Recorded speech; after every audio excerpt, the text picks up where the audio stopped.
As we all know, Jurrien Timber was injured for 254 days. It was a bitter pill to swallow for Mikel Arteta, Arsenal fans, and probably Jurrien Timber's teammates after a very good start or promising start in pre-season. 50 odd minutes into the first Premier League game of the season against Nottingham Forest ended in what we didn't want to see as an Arsenal fan base, with Jurrien Timber, our new summer recruit, picking up an injury. Fortunately, though, people, injuries don't last. Good times always return, and Timber, on his return to playing professional football, at least some capacity of such, scored in his first 45 odd minutes against Blackburn Rovers. What a strike it was, people. And on the eve of us playing our last 5 Premier League games, you're hoping that Timber can play some part. Now, Arsenal fans, I know when you score a goal like that on your return, when we've had the talking points that we have had about our left back position, I get it,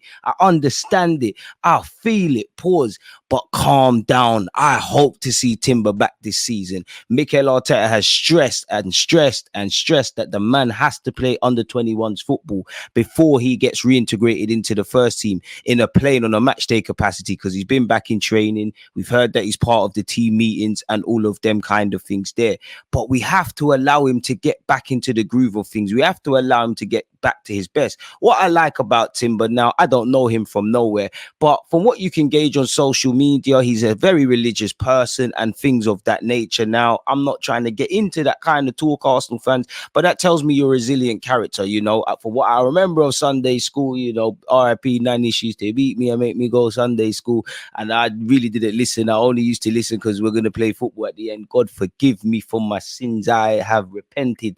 But he seems a very religious figure, and you know, the Bible, and to be fair, the Bible, the Quran, whatever religious book, it teaches you about hardship. And I think I'm going left with this, but we always pray for good times in life, people, or moments of strength, better yet, you know, myself included. A lot of us pray for strength, and obviously God gives us every day. But then when he gives us opportunities to display our strength in moments of adversity, regardless of what's going on in your lives, people, you know, it is what it is. You can't ask for them kind of things there without tests. And he's been provided with a test, people. That's the whole point of me saying that. He's been provided with a test. You know, he joined Arsenal Football Club. He said he was a fan of the club growing up. You know, he's had a great pre-season. Arsenal are fighting for titles. You know, last season he's joined in pre-season. The fans are loving him. Things are ticking in the right direction. Probably thinking about the Euros at the end of what could have been and still is on paper for Arsenal a promising season. And then it was shut down with injury. So it's nice to see him back. Nice to see him get a goal. It's always nice. You know, fair enough. He's clearly, even at, you know, a Timber that's not fit is clearly levels above, unfortunately, you know, the opponents. But it's a good test for the young players playing against someone like that. Cracking goal. And I'm not going to lie, it makes you think, you know, again, we have to let Timber get back to full fitness and get back into the groove of things, and all eyes will be on the summer. But I'm not going to lie, you know, I tried to defend Zinchenko's case on my YouTube channel. Mikel Arteta once upon a time said you've got unique qualities. Zinchenko is peak for you, my brother. I can't lie, it's peak. It's already peak. It's peak, you know, because Timber is a physical specimen. He's dynamic in all aspects of the football pitch. He's great in the final third. He's physically robust to defend. He inverts into midfield. He's got vision. He's got all these things. And key word for me, athlete. Obviously, Zinchenko's an athlete. The man's a Premier League footballer. You know, it would be silly and disingenuous to suggest anything different. But in comparison to your peers, you're not as switched on defensively. You're not physical specimens like them. You're not strong. You know, you're probably the weakest out of the left back options, you know, defensively. Again, big up Zinny. Does have unique qualities. People, I think, are scapegoating him for all his faults in recent games. I do think there's an element of scapegoating this. And whatever you say about Zinchenko, last season the building blocks, you know, were there defensively, and we got, you know, what, Ramsdale, bare defenders got nominated. Our defense was lit. Zinny was part of that, and there was also some good games he stood tall. Of course, you know, we'll be here all day if we talk about Zinny's shortcomings. I'm by no means suggesting to you lot that the obvious isn't there. We've all got eyes. Stevie Wonder could see that Zinchenko, Anfield away, high pressure environments where you're going to be against some of the Premier League's 1v1 demons and the most skillful players that money can buy. You don't want to see Zinchenko in them situations. You want to see Zinchenko when the sun is shining at the Emirates, the opposition isn't crossing the halfway line. We're doing passes, we're doing crazy things, you know. And to be respectful to Zini, he has won the Premier League title. But again, if we want to go where we want to get to, Mikel Arteta has to learn from Pep. Pep is the, you know, the king of evolving his side. He's not the only manager to do it. But I only say that to say this, you know, one thing with Pep Guardiola, he makes a big song and dance of, you know, deploying players all around the pitch that are strong defensively. Arsenal have done it on occasion technically this season, but when you look at City's defensive core, you know, you got John Stones, Walker there. Long story short, they've got, if they ain't got 1v1 strong defenders first and foremost, there's hella centre backs, and there's a correlation between them doing what they was, you know, they're doing what they're doing anyways, but winning Premier Leagues and breaking all them stats, and most specifically winning the treble last season. So that's the avenue Arsenal need to go in, and Timber provides that. I describe Timber as a unicorn, if I'm completely honest with you. Of a defender, because he can do everything. Obviously, he's not the finished article. I do think he can be a bit rash, but I like aggressive defenders and centre backs, but defenders. So I'm here for that, you know. And as much as I say Zinchenko has unique qualities, Timber, you know, Timber's manager Mikel Arteta said last month he has a quality on Timber. Better yet, he has a quality that no one else has in the back line to actually affect, especially in attacking phases, things that we do in both positions or three positions. That's bad news too. Again, we need a squad in that, but that's bad news if you're Zinchenko, because really you're just strong in the final third, middle third, if anything.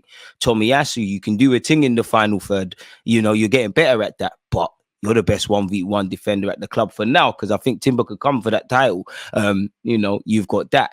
Kyrgios, you're doing your thing. You know, on the eve of making this video, Arsenal are yet to play Chelsea. You're doing your thing. You're looking good. Mikel Arteta, you know, stop making you do that inverted role. And there has been some teething issues at left back, but you're doing your thing.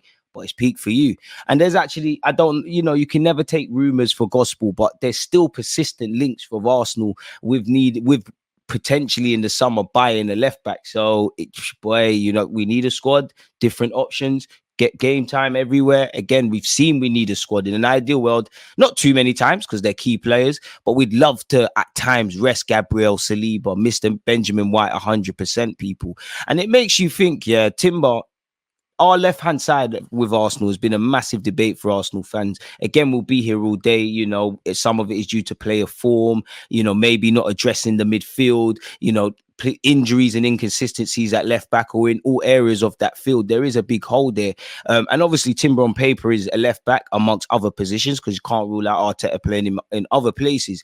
But, you know, I do always wonder how much of a spanner in the works was that for Mikel Arteta, who has to find solutions. Injuries are not exclusive to Arsenal. But when you look at Timber, he's regarded as an excellent defender, strong in the tackle and in aerial challenges too, which I think he can improve at the last bit.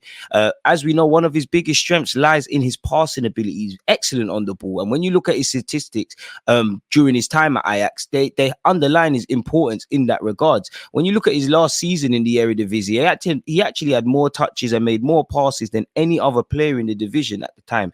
He also ranked top for forward passes, underlining his capacity to not only recycle possession, but potentially pierce the opposition lines or create different passing lanes or more passing lanes on the football pitch, which, long story short, obviously Timber isn't a 10. He doesn't get assists and things like that. Even though Benjamin White has spoken about the fullback role and says you find yourself in the positions a midfield 10 would take.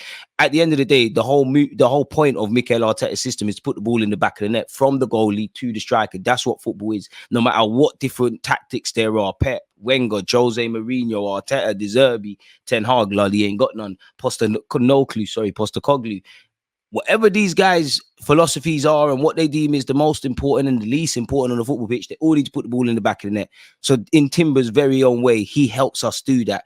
And imagine we just sign people, a left-sided 8, a fit Timber, I do think whoever is on that left-hand side would benefit a lot. But yeah, man, I'm happy to see Timber obviously get a good goal. I'm happy to see his potential return to Arsenal. You know, again, even if he's only got 45, 60, 20 minutes in the tank in what's left of our season, that could be the difference in his own way. And that goes for the whole squad, really. But yeah, it's nice to see him score. Nice to see him keep his road to recovery. Nice to see him looking to make up for lost time. And for me, I'm more, think about Timber next season, but I hope he can play some part. Let me know your thoughts, people. As usual, like, comment, subscribe. Let me know your thoughts on everything Arsenal, including Arsenal versus Chelsea at the time of making this video, and all of those things there, people. Peace.